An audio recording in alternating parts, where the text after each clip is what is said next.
সাম্প্রদায়িক বিভেদ ও কুসংস্কার মুক্ত বিজ্ঞান মনস্ক দেশ গড়ার লক্ষ্য।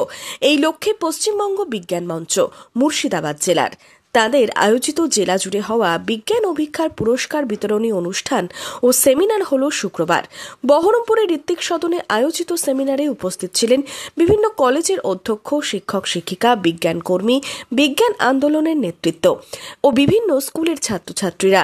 জেলা জুড়ে হওয়া বিজ্ঞান সমীক্ষায় বাছাই করা সেরা 40 জন পড়ুয়া কিশোর বিজ্ঞানীদের এদিন পুরস্কৃত করা হয়।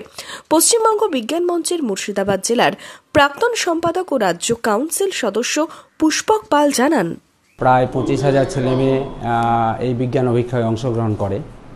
তাদের গোটা জেলা জুড়ে যে টপ 40 হয়েছিল বিভিন্ন ক্লাসের, সেই ছেলে মেয়েদেরকে আজকে এখানে পুরস্কৃত করা হচ্ছে।